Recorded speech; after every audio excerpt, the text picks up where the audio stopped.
नमस्कार, आदाब। Crime petrol dial 100 में आप सबका स्वागत है।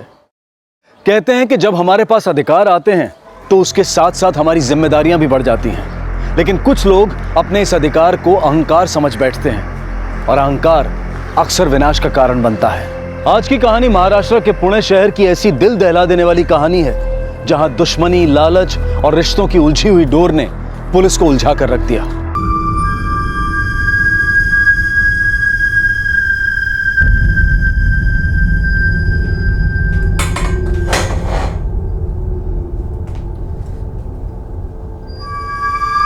मंजरी प्लीज, किसी को बताना नहीं।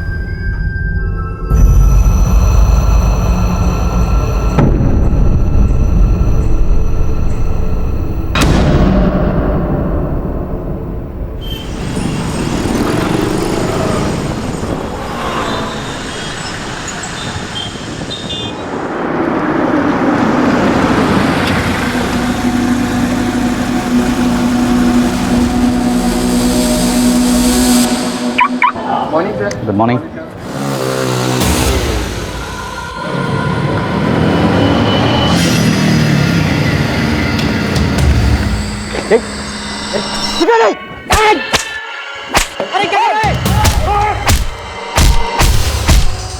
अबे छोड़ना, जाने दे, मन्नत है, ऐसा ही है, ऐसा ही होना चाहिए उसके साथ।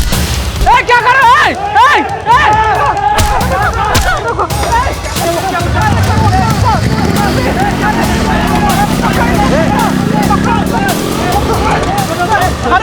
एम्बुलेंस को बुलाओ, एम्बुलेंस। किशोर पाटिल, जो कि पुणे के एक नामचीन कॉलेज का प्रिंसिपल था, उसके साथ ऐसा क्या हुआ था जिसकी वजह से वो आत्महत्या करने की सोच रहा था? आखिर उसने अपने छोटे भाई की बीवी मंजरी से इस बात को गुप्त रखने के लिए क्यों कहा था? मंजरी प्लीज, किसी को बताना नहीं। और इस सब के बाद उस पर एक जानलेवा हमला भी होता है। अरे ठीक है, क्या कर रहे हो? आखिर ये लोग कौन थे और किशोर को इस तरह दिन दहाड़े क्यों मार रहे थे? किशोर खुद देखने में जितना सरल था, उसकी जिंदगी उतनी ही उलझी हुई थी। लेकिन क्या इस सब के लिए वो खुद जिम्मेदार था?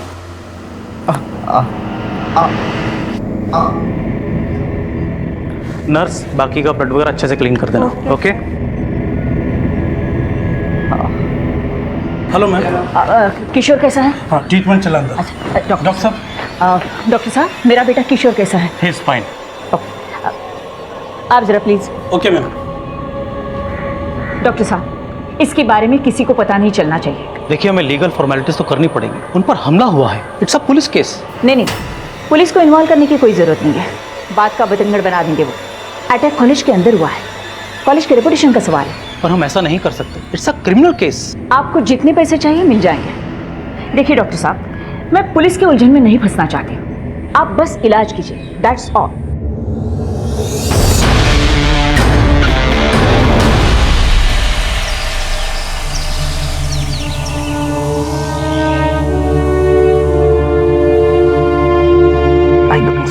आराम से।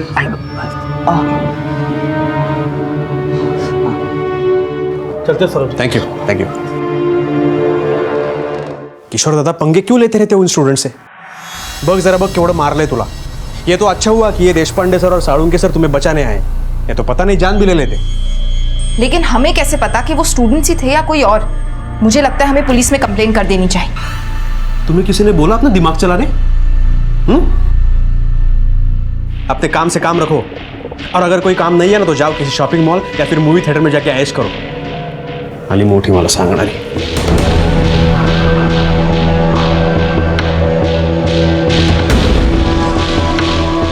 क्या करती है? पागल हो गई हो?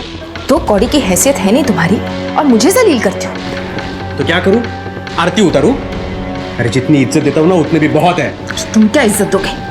खुद की तो कोई औकात है नहीं और मुझे मेरी औकात दिखाने चले। मंजरी, बस इसी चीज का इंतजार था मुझे।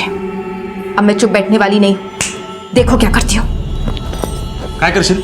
ये भूल मत कि हम दोनों एक ही फंदे में फंसे हुए हैं, तुम्हारे बाप और मेरे आई की वजह से। कुछ करने का सोचना भी मत। कोई तुम्हारा सपोर्ट नहीं करेगा, तुम्हारा बाप भी नहीं। तो भलाई इसी में है कि हम दोनों इसी फंदे में बंधे रहकर अपनी जिंदगी अपने अपने तरीके से जिए और अपने काम से काम रखें।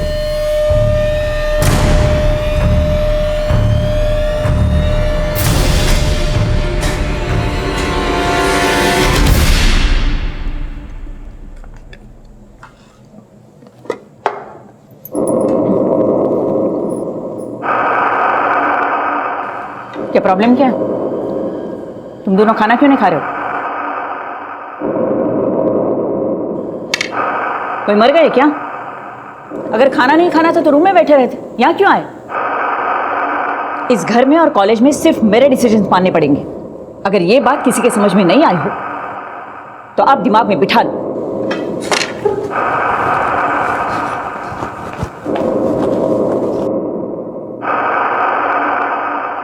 ये कॉलेज बरसों पहले रेनू पाटिल के पति सत्यजीत पाटिल ने शुरू किया था और जल्द ही इस कॉलेज की गिनती शहर के अच्छे कॉलेजेस में होने लगी थी। सत्यजीत के जाने के बाद रेनू ने कॉलेज और घर दोनों की जिम्मेदारियां संभाल ली थी और दोनों ही जगहों पर उसके ही फैसले पत्थर की लकीर माने जाते थे। रेनू के आगे किसी की नहीं चलती थी, लेकिन तानाशाही के ज्वालामुखी से बगावत का लावा फूटने में ज्यादा देर नहीं लगती।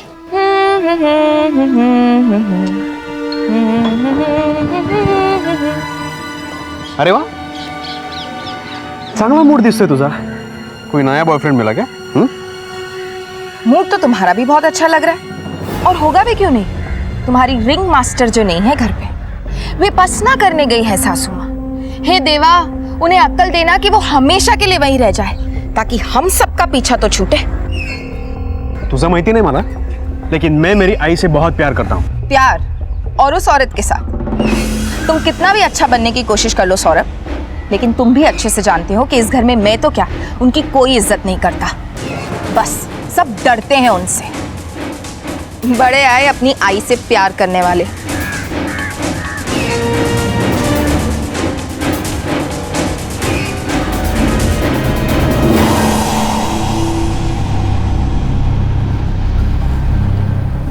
मचुआ लेना।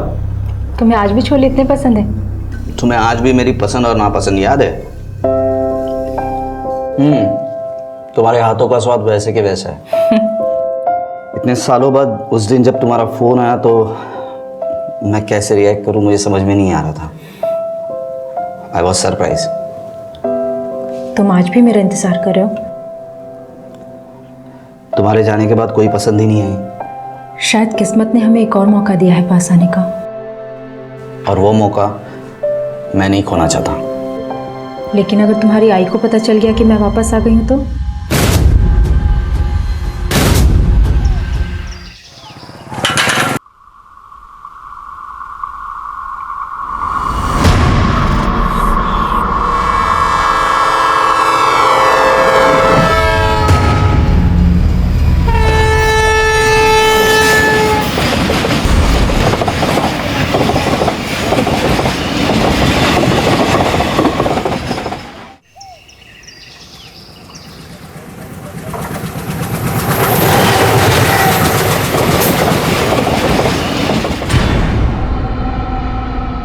सर, लाश के पास हमें ऐसी कोई चीज नहीं मिली है जिससे हम उसकी पहचान कर सकें। लेकिन इस औरत के कपड़े से लग रहा है जरूर ये अच्छी फैमिली से।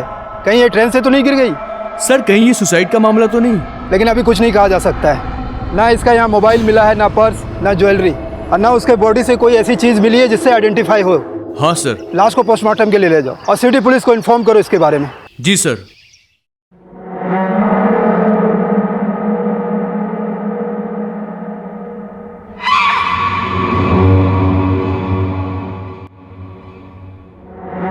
भाऊजी, उस दिन हम दोनों के बीच जो हुआ वो एक्चुअली मैं बहुत फ्रस्ट्रेशन में थी। आप प्लीज मुझे इग्नोर मत कीजिए, मैं वैसे ही बहुत शर्मिंदा हूँ। मंजरी, मुझे पता है तुम्हारी शादीशुदा जिंदगी उतनी अच्छी नहीं चल रही है। हर उम्र की एक जरूरत होती है, पर ये सब आई को कैसे समझाए? उस दिन हमें देखकर पता नहीं उसने क्या क्या सोचा होगा। So please be careful. Kishore दादा, हाँ, इंदौर के विपश्यना सेंटर से कॉल आया था। आई अब तक वहां पे पहुंची नहीं है। क्या? अरे 5 दिन हो चुके हैं आई को जाके।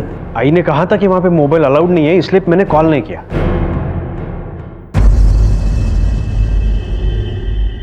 सर, हमने आसपास के थानों में उस औरत के फोटोज भेजे हैं, पर अभी तक उसके नाम का कोई भी मिसिंग कंप्लेंट दर्ज नहीं हुआ है। सर, उस बॉडी की हालत बहुत खराब है, हम ज्यादा दिनों तक स्टोर नहीं रख पाएंगे। ठीक है, उस औरत की साड़ी को संभाल के रखो, और 2-4 दिन के अंदर उस औरत की शिनाख्त नहीं होती है तो हम उसका दाह संस्कार करेंगे। ठीक है सर।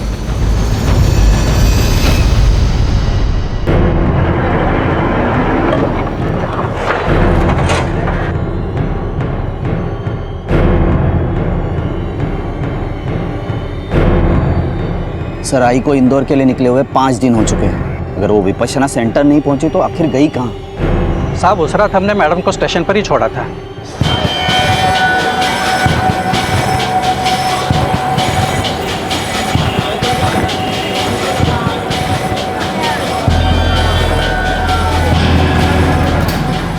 उसके बाद गाड़ी बंगले पे लगाई और हम घर चले गए।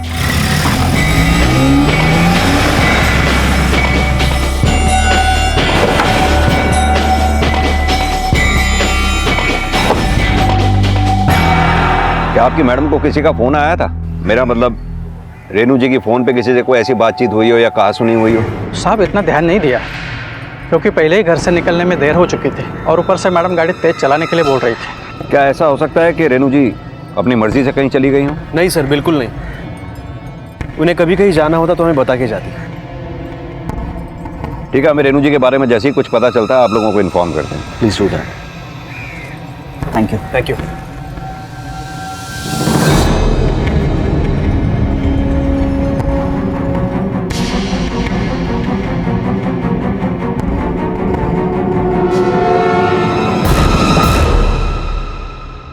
सर, रेनू जी की फोन लोकेशन और कॉल रिकॉर्ड। जिस रात रेनू जी की ट्रेन थी ठीक उसी रात करीब 10 बजे उनका फोन स्विच ऑफ हो गया था। और सर उनके फोन की लास्ट लोकेशन पूना जंक्शन की थी। सर मैंने उनका फोन नंबर और IMEI नंबर ट्रैकिंग पे डाल दिया है। शिंदे फौरन रेलवे डिपार्टमेंट से कांटेक्ट करो। जिस ट्रेन से रेनू जी जाने वाली थी उस ट्रेन के सभी पैसेंजर्स की लिस्ट मंगवाओ। रेलवे पुलिस से कहो पूना जंक्शन की उस रात की सारी CCTV फुटेज हमें भेजे। सर।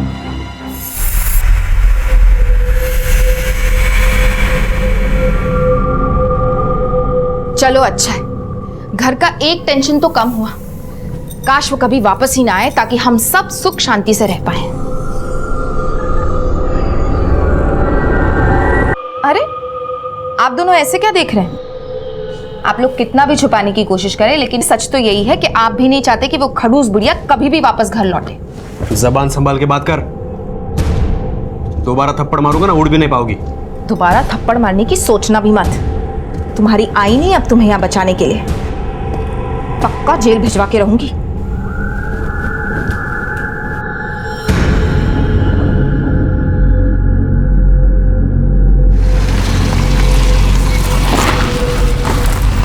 सर, जिस ट्रेन से रेनू जी जाने वाली थी उस ट्रेन की पैसेंजर्स लिस्ट मैंने चेक की। रेनू जी के नाम पे टिकट तो बुक किया गया था लेकिन वो उस दिन ट्रेन में बैठी ही नहीं। सर मैंने रेलवे स्टेशन के CCTV फुटेज भी चेक किए। उस फुटेज में वो साफ अपनी गाड़ी से स्टेशन आती तो दिखती हैं लेकिन प्लेटफॉर्म पे जाती हुई नहीं दिख रही। सर मैंने एग्जिट पॉइंट की CCTV फुटेज चेक करने की भी कोशिश की लेकिन वो कई दिनों से खराब पड़े हैं। Excuse me sir. Vishal, hello.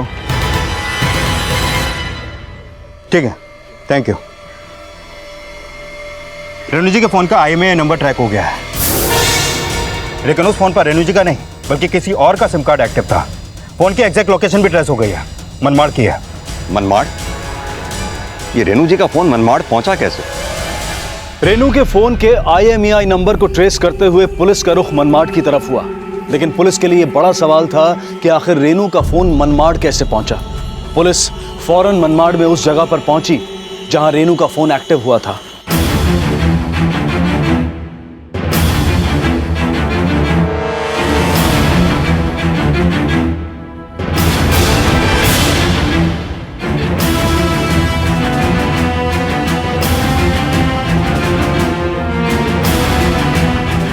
सुनिए जी। 8896143134 क्या है नंबर तुम्हारा है? नहीं सर, मेरा नंबर नहीं है। लेकिन बात क्या है सर? इस IMEI नंबर का फ़ोन है तुम्हारे पास? जी सर, मैं चेक करके बताऊँ।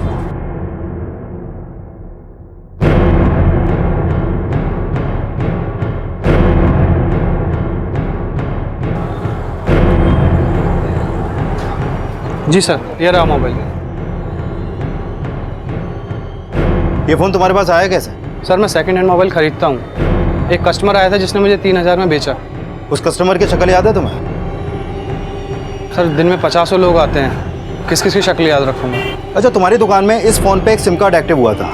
वो सिम कार्ड किसका था कुछ मालूम है तुम्हें? नहीं सर, मैंने तो उसमें कोई सिम कार्ड नहीं डाला, लेकिन हाँ उसने अपना एक सिम कार्ड डाला था, डाल के मुझे चेक करके दिखाने के लिए। रेनू जी का फोन हमें मनमाड़ में ट्रेस हुआ है। कोई आदमी उनका फोन सेकंड हैंड मोबाइल्स की शॉप पर बेचकर चला गया। रेनू जी को गायब हुआ आज 7वां दिन है और अभी तक कोई रैंसम कॉल भी नहीं आई आप लोगों को। ऐसे केसेस में अपहरण फिरौती के लिए नहीं बल्कि हत्या के इरादे से किए जाते हैं। और हमें शक है कि शायद रेनू जी के साथ भी अब तक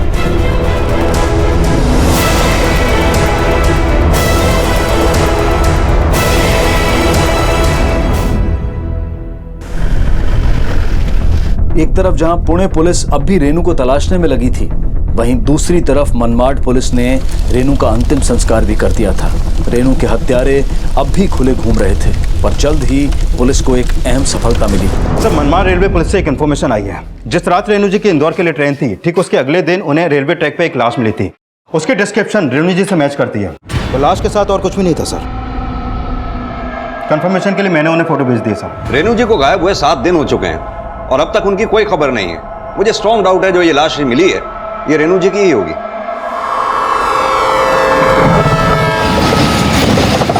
और यही शक जब मैंने रेनू जी के परिवार के सामने जताया तो उनका कोई खास एक्सप्रेशन ही नहीं था। हमें शक है शायद रेनू जी की भी अब तक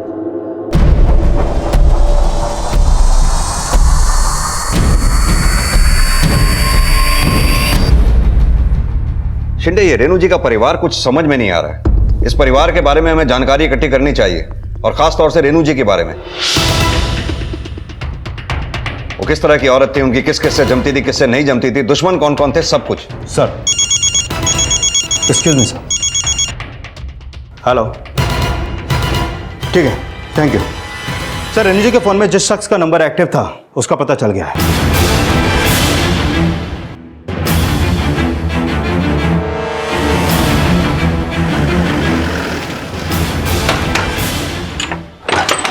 विजय। हाँ साहब।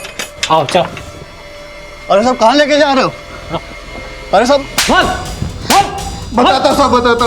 मुझे वो मोबाइल हाईवे के किनारे से मिला साहब। मैं लालच में आ गया था साहब, इसलिए मैंने वो मोबाइल बेच दिया साहब। पर आई शपथ साहब, मैंने किसी का खून नहीं किया साहब, किसी का खून नहीं किया मैंने साहब। टेम्पो ड्राइवर से पूछताछ करने के बाद भी पुलिस के हाथ कुछ नहीं लगा। पुलिस के लिए शायद ये वो गली थी जिसका डेड एंड यहीं पर था। आखिर किसने की थी रेनू की हत्या और क्या वजह थी इस हत्या के पीछे? और इस सब के बीच पुणे पुलिस को मनमाड पुलिस से फोन आया और इस फोन कॉल ने रेनू की हत्या की खबर पर मोहर लगा दी।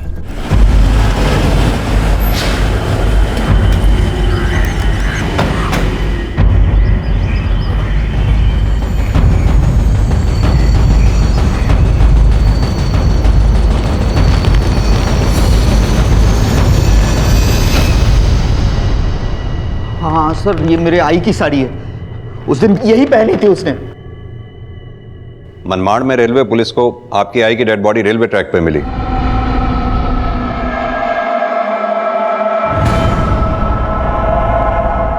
उनकी शिनाख्त नहीं हो पाई, इसलिए रेलवे पुलिस ने उनका अंतिम संस्कार कर दिया।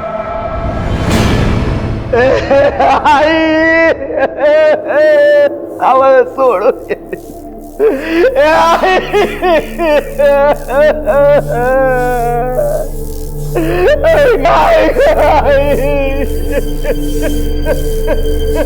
संभालिए अपने आप को।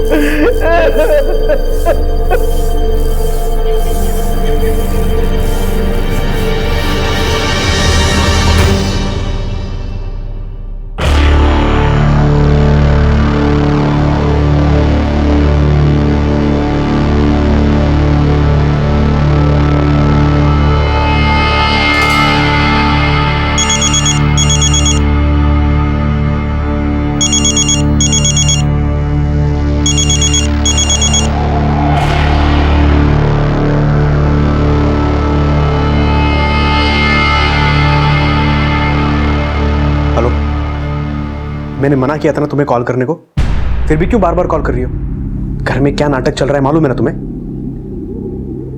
देख, तू मुझे ऐसी धमकी नहीं दे सकती। ठीक है, मैं बाद में कॉल करूंगा, मैं मिलूंगा तुम्हें, अभी नहीं, ये सही वक्त नहीं है। उठाओ तो फोन में।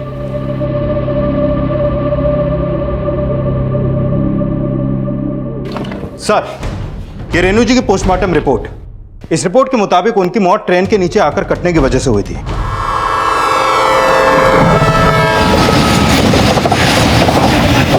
लेकिन सर, इस रिपोर्ट में एक सरप्राइजिंग बात सामने आई है। क्या? मरने से पहले रेनू जी के सर पे किसी भारी चीज से वार किया गया था और मरने से कुछ घंटे पहले क्लोरोफॉर्म सुंघाकर उनको बेहोश भी किया गया था। लेकिन रेनू जी के साथ ऐसा किया किसने? कहीं ऐसा तो नहीं रेनू जी की मौत में उनके परिवार वालों का ही हाथ है? क्योंकि रेनू जी की मौत की खबर सुनकर मंजरी और सौरभ ज्यादा दुखी नजर नहीं आए। और रही बात किशोर की, वो अपनी मां की मौत की खबर सुनकर शायद कुछ ज्यादा ही ओवर रिएक्ट कर रहा है। इन सब पे नजर रखो शिंदे, ये सब दूध के धुले हुए नहीं है। एक काम करना, तुम कल कॉलेज जाकर पूछताछ करना, मैं उस ड्राइवर से दोबारा मिलूंगा। हो सकता है शायद वो घर के अंदर की ऐसी कोई बात जानता हो जो हमारे काम की हो। Sir,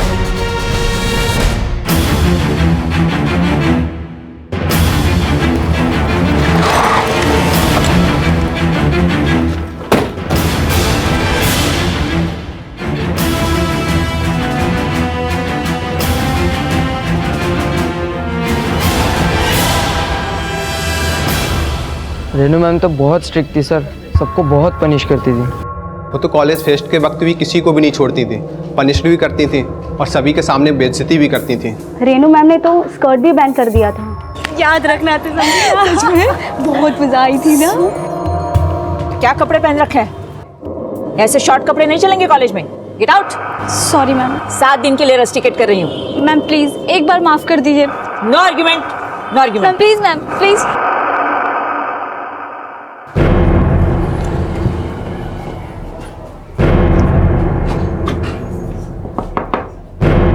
Ramnath ji sir. सोचा बेटे। तुमने अपनी मैडम रेनू जी को स्टेशन पे ठीक कितने बजे छोड़ा था? तुम ठीक 10 बजे साहब, 10:15 की मैडम की ट्रेन थी। उसके बाद जैसे मैंने आपको पहले कहा, मैडम की गाड़ी मैंने बंगले पे लगाई और सीधा अपने घर वापस आ गए।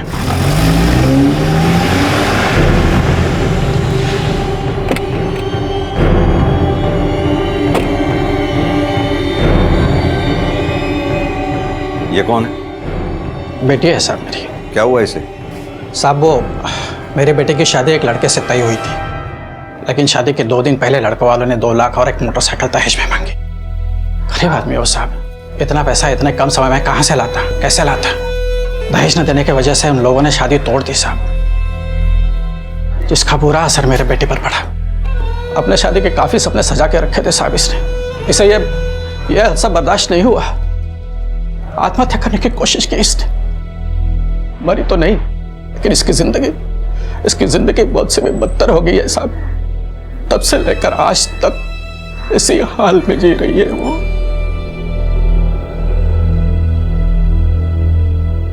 कुछ दिन पहले ही बाइक पर कुछ गुंडे हमारे कैंपस में घुस आए। टोटल 3 लोग थे।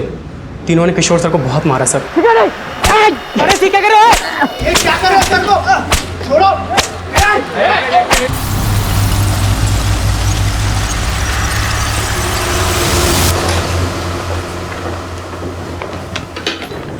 ये क्या है? देखो तो खोल के। कॉलेज में जूनियर प्रोफेसर की job. Thank you so much Kishore. Don't thank me, you deserve it. Kishore ji, हमें आपसे कुछ बात करनी है। रागिनी प्लीज।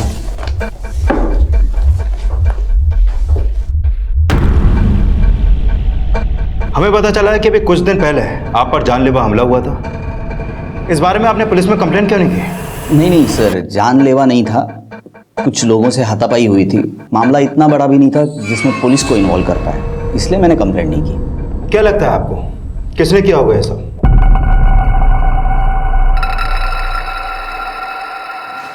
टपाक। चल बेटा, सिक्का गिरना नहीं चाहिए, नहीं तो पूरे कॉलेज में नंगा घुमाऊंगा, नंगा। आजा आजा आजा, पूरा कॉलेज का टूर करना। आजा आजा आजा आजा आजा आजा आजा आजा। स्कूल नहीं बेटा, कॉलेज है। चीटिंग है, चीटिंग। बोला ना, सिक्का नहीं गिरना चाहिए। चला चल, आजा, पूरा कॉलेज का टूर करूंगा। आजा आजा आजा आजा, पूरा कॉलेज। क्या हो रहा है यहाँ पे सर? क्या हो रहा है? जूनियर है तो कॉलेज का टूर करवा रहे थे सर। टूर करवा रहे थे, रैगिंग कर रहे थे तुम? सर रैगिंग मैं नहीं करता सर, मैं करता ही नहीं बिल्कुल। तुम्हें मालूम है ना कानूनन जुर्म है वो? पता है सर। पुलिस को फोन करता हूँ। नहीं सर, मैं रैगिंग कर ही नहीं रहा था सर। मैंने देखा, मेरे यू आर रस्टिकेटेड। किसी और कॉलेज में जाके अपना सिक्का चलाना। इस कॉलेज में तुम जैसे लोगों को एंट्री भी नहीं मिलेगी। किशोर, इसका कैरेक्टर सर्टिफिकेट बनाते समय इस इंसिडेंस को जरूर मेंशन करना। मैम प्लीज मुझे माफ कर दीजिए मैम, दोबारा मैं ऐसा नहीं करूंगा, मेरी जिंदगी बर्बाद हो जाएगी, प्लीज मैम। इनफ। मैम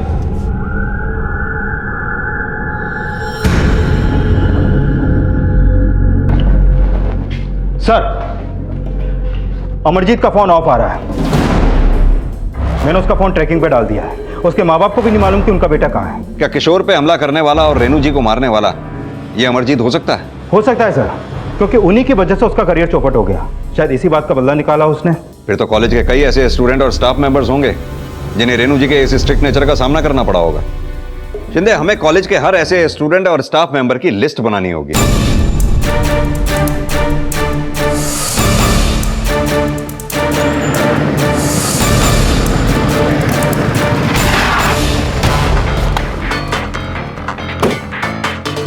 बच्चों के साथ रेनू के बर्ताव और अमरजीत वाले एंगल ने इस केस में कुछ नए एंगल्स जोड़ दिए थे। पुलिस ने रेनू के परिवार के बारे में जब और पता लगाया तो कुछ और चौंकाने वाली बातें उनके सामने आई। सिर्फ कॉलेज में तो काफी चौंकाने वाली बातें सामने आई हैं। सौरभ के यहाँ पर कई लड़कियों और टीचर्स के साथ अफेयर रह चुके हैं और कईयों को तो उसकी माँ ने इसी वजह से कॉलेज से निकाला भी है। रेनू जी अक्सर सौरभ की इन हरकतों को छुपाने की कोशिश करती थी। सर, हमें यहाँ पर सौम्या नाम की एक टीचर के बारे में भी पता चला है जिसके साथ शायद इन दिनों सौरभ का चक्कर चल रहा है। आपका सौरभ के साथ क्या रिश्ता है? जी वो इस कॉलेज के ट्रस्टी हैं और मैं यहाँ पढ़ाती हूँ। बस इसी वजह से हमारी बातचीत होती रहती है। एक्चुअली काफ़ी टाइम से मेरा प्रमोशन रुका हुआ है, तो बस इसी सिलसिले में इन दिनों कुछ ज़्यादा बातचीत होती रहती है। शिंदे, परिवार वाले अपने आप को जितना दूध का दूल्हा दिखाते हैं उतने है नहीं। इनमें एक करैक्टर ऐसा है जो चुपचाप बैठा तमाशा देख रहा है। मंजरी? हाँ, मंजरी। पति के बाहर इतने चक्कर हैं, ऊपर से सास का टॉर्चर, एक ऐसी शादी जिसमें वो कभी रहना नहीं चाहती होगी। मुझे लगता है इन सब में उसी का हाथ।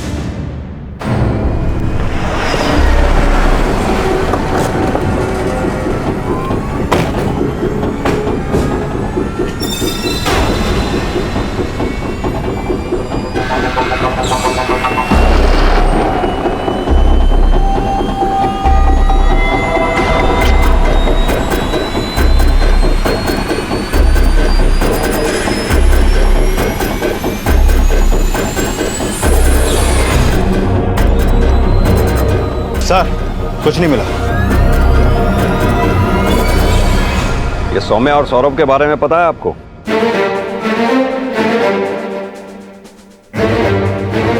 जी, मैं सौरभ के बारे में सब कुछ जानती हूँ। उसे अपने आसपास लड़कियों और औरतों का होना बहुत अच्छा लगता था। कई बार तो एक साथ उसकी 3-4 गर्लफ्रेंड्स होती है। फिर तो सौम्या और सौरभ के बीच में क्या रिश्ता है ये भी अच्छी तरह से पता होगा आपको। जी हाँ, वो एक दिन मैं प्रेग्नेंट हूँ और इस बच्चे का बाप सौरभ है। मैं इस बच्चे का अबॉर्शन नहीं कराऊंगी। मुझे सौरभ के साथ रहना है। ये पॉसिबल नहीं है। मैं कुछ नहीं जानती। मैं अबॉर्शन नहीं कराऊंगी। देखो, सौरभ की मंजरी के साथ शादी हो चुकी है। अगर सौरभ तुम्हारे साथ शादी करता भी है तो लोग दूसरी बीबी को क्या कहते पता है ना। देखो, अगर अपनी जीत छोड़ के तुम अबॉर्शन करवाओगी तो मैं तुम्हें 5 लाख रुपए कैश, साथ ही साथ सैलरी में इंक्रीमेंट और प्रमोशन दे सकती हूँ। फैसला तुम पे है।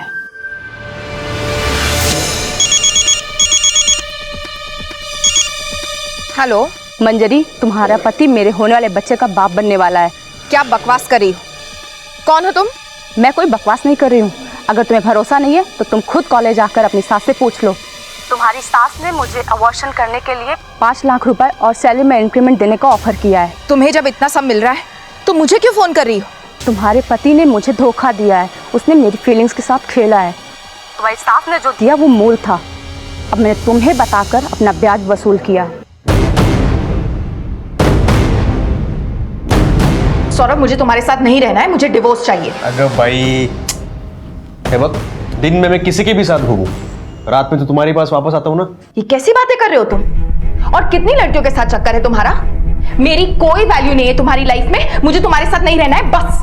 मंजरी, डिवोर्स की कोई गरज नहीं है। तुम्हारे नाम के साथ हमारी इज्जत जुड़ी है, उस पर बिल्कुल आंच नहीं आनी चाहिए। आज के बाद तुमने डिवोर्स का नाम भी लिया ना तो देख मैं तुम्हारा क्या करती हूँ। फिर तो तुम्हारा बाप भी तुम्हें बचा नहीं पाएगा, समझी? उस औरत ने तो मेरी जिंदगी बर्बाद कर दी।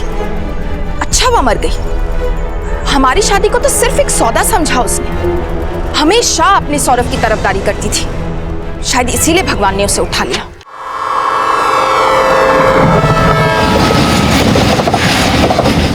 कहीं ऐसा तो नहीं गुस्से में आकर आपने ही अपनी सास को मार दिया हो? सर, अगर मुझे ऐसा ही करना होता तो कब का करके इस घर से निकल चुकी होती। और अब मैं ऐसा क्यों करूंगी? अब तो मुझे ऐसे रहने की आदत हो चुकी।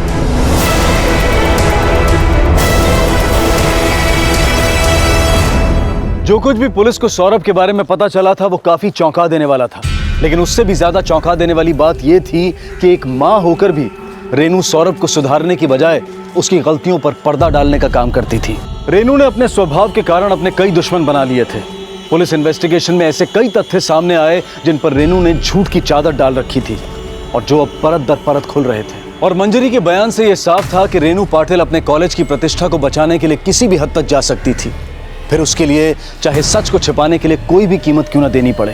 पर क्या मंजरी और किशोर के बीच का कोई सच अब भी छुपा हुआ था जो सामने आना बाकी था? बस कुछ ही दिनों की बात है मंजरी, सब कुछ ठीक हो जाएगा। जिंदगी हमें दूसरा मौका जरूर देगी। मुझे नहीं लगता मेरी तकदीर मुझे दूसरा मौका देगी।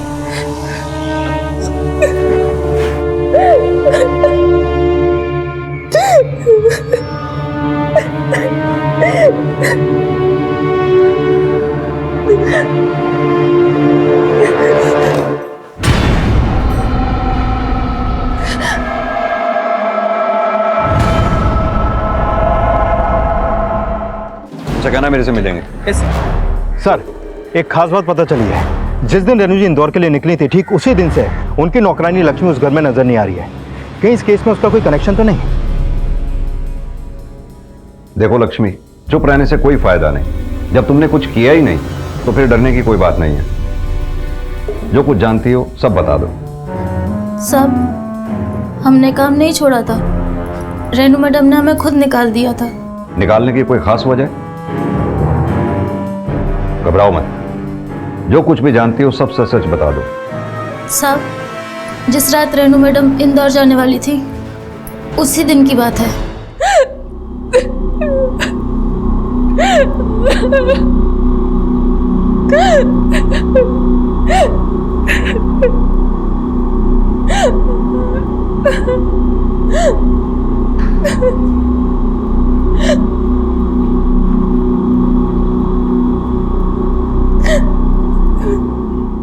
क्या हुआ मंजरी? देखो, रोने से कुछ नहीं होने वाला। जो हुआ है उसे भूल जाओ और जो है उसे एक्सेप्ट करके आगे बढ़ो, समझी तुम?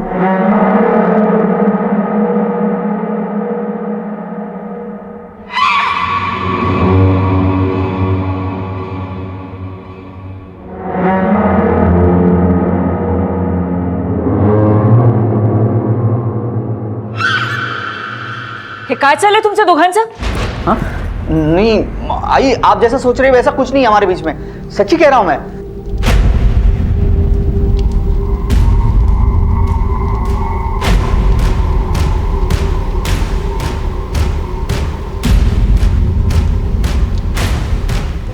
लक्ष्मी, हे गे पैसे। कल से आने की जरूरत नहीं है। बिना काम किए पूरे 1 साल के पैसे मैं इसलिए दे रही हूं ताकि किसी के सामने तू मुंह ना खोले। अगर ऐसी कोशिश भी तूने की तो तू तो जानती है परिवार की इज्जत बचाने के लिए मैं कुछ भी कर सकती हूँ, समझी?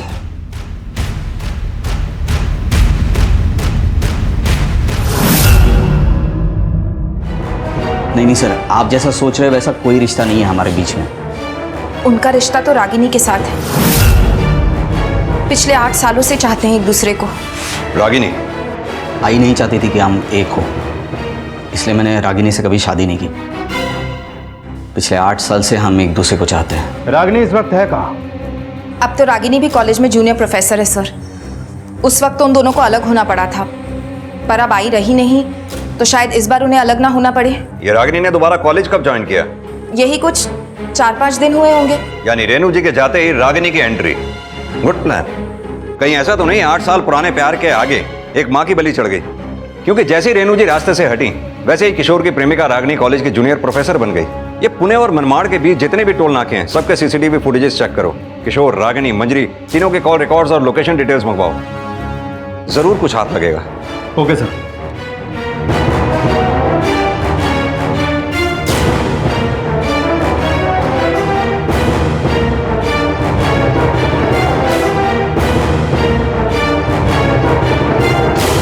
सर मैंने सभी टोल नाकों की सीसीटीवी फुटेज चेक की है। वहां से तो हमारे हाथ कुछ नहीं लगा, लेकिन कॉल रिकॉर्ड में हमारे हाथ एक मेजर कड़ी लगी है। क्या?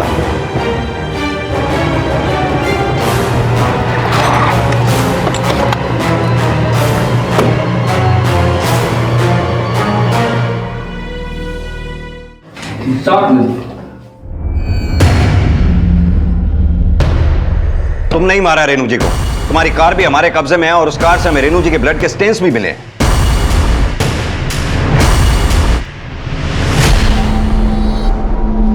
हाँ, मैंने ही मारा है रेनू पाटिल को। क्यों मारा रेनू जी को? क्योंकि उनकी घटिया सोच ने मेरी जिंदगी उजाड़ के रख दी थी। लेकिन 8 साल बाद किस्मत ने एक बार फिर मुझे किशोर से मिला दिया। किशोर भी मेरी मदद करना चाहता था, मुझे अपनाना चाहता था, लेकिन रेनू पाटिल के जीते जी ये मुमकिन नहीं था। तभी मैंने फैसला किया कि मैं उसे जान से मार दूंगी। रामनाथ को अपने प्लान में कैसे शामिल किया? आखिर मिलता क्या है तुम्हें ड्राइवर की नौकरी करके? इतनी ईमानदारी से नौकरी करते हो और गालियां सुनने को मिलती हैं तुम्हें। ये कहाँ का न्याय है? मैंने सुना है बेटी की शादी के दहेज के लिए तुमने रेणु से पैसे मांगे थे। मिले? नहीं मिले ना? उल्टा शादी कैंसिल होने की वजह से तुम्हारी बेटी ने ही आत्महत्या करने की कोशिश की। कैसे रखोगे जिंदगी भर इसका ख्याल? दवा दारू में बहुत खर्चा होता है। अगर तुमने मेरा साथ दिया तो बहुत जल्द मैं किशोर से शादी करके इस घर की मालकिन बन जाऊंगी। और अगर हमारा प्लान कामयाब हो गया तो तुम मेरे खास आदमी। उसके बाद मैं तुम्हारी बेटी को किसी तरह की कोई तकलीफ नहीं होने दूंगी। तुम्हें इतना पैसा दूंगी जितना तुम सोच भी नहीं सकते हो।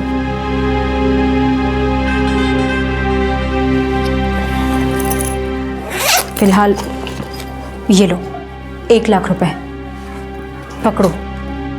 और ज़रूरत होगी तो मैं और दूंगी, लेकिन अपनी बेटी का इलाज अच्छे से अच्छे हॉस्पिटल में करवाओ।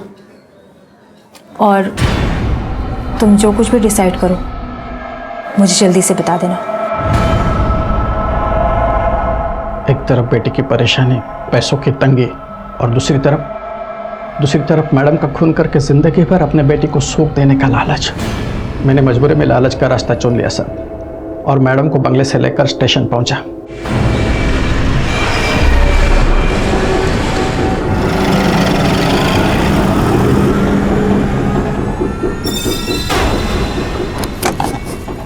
अरे कैसी गाड़ी पार्क कर दी? दरवाजा ही नहीं खुल रहा। तुम्हारी जिंदगी के हर दरवाजे हमेशा के लिए बंद।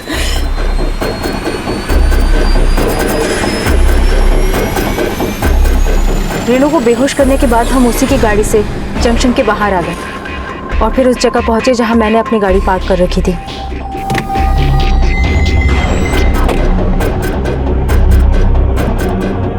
हमने उसे मेरी गाड़ी में डाला और फिर रामनाथ उसकी गाड़ी वापस उसके बंगले पर छोड़ने चला गया।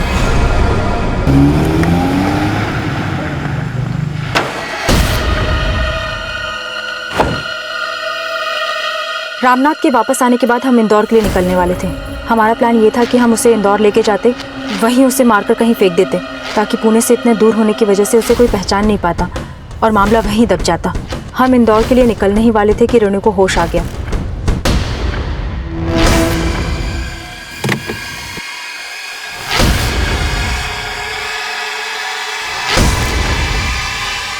वो हमारे इरादे जान गई थी और इसीलिए मैंने उस पर पत्थर से वार किया और वो मर गई। फिर हमने वापस उसे अपनी गाड़ी की डिक्की में डाला और हम इंदौर के लिए निकल गए। लेकिन मनमाड़ पहुंचते पहुंचते सुबह हो गई और आगे स्टेट बॉर्डर थी। हम अच्छी तरह से जानते थे कि स्टेट बॉर्डर पर कड़ी चेकिंग होने की पूरी संभावना थी, क्योंकि हमारी गाड़ी में एक डेड बॉडी थी, इसलिए हम डर गए। इसीलिए हमने रेणु की बॉडी मनमाड़ में ही रेलवे ट्रैक पर फेंक दी, ताकि उसकी बॉडी ट्रेन के नीचे आकर कट जाए और कोई शिनाख्त ना कर पाए।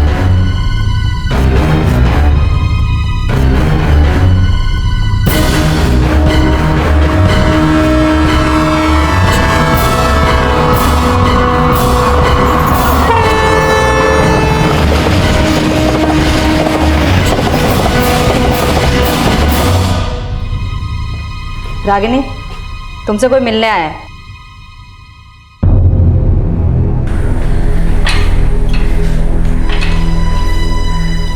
काहे केलस तू है रागिनी? अरे मैं खुद उस घर से निकलने की कोशिश कर रहा था, ताकि तुम और मैं अलग से दुनिया बसा सके। तुम्हारी एक गलती की वजह से सब खत्म हो गया।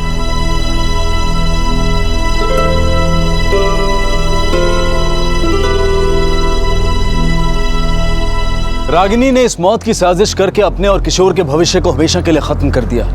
लेकिन एक सवाल यह भी है कि क्या रेणु की मौत के लिए सिर्फ रागिनी और रामनाथ ही दोषी हैं? रेणु ने अपने अधिकारों को अपना अहंकार बना लिया था और उसका यही अहंकार उसके पतन का कारण बना। याद रखें, अगर बड़ों के प्रति आदर भाव रखना छोटों की जिम्मेदारी है, तो बड़ों की भी ये जिम्मेदारी बनती है कि वो अपनी सोच, अपने फैसलों को छोटों पर ना थोपे। इसी विचार के साथ अब मैं अनूप सोनी आपसे विदा लेता हूं। फिर मुलाकात होगी अगले एपिसोड में एक और चौंका देने वाले केस के साथ। तब तक अपना और अपने परिवार का ख्याल रखें और देखते रहें क्राइम पेट्रोल डायल 100। सबक एक को सीख हम सबको। जय हिंद।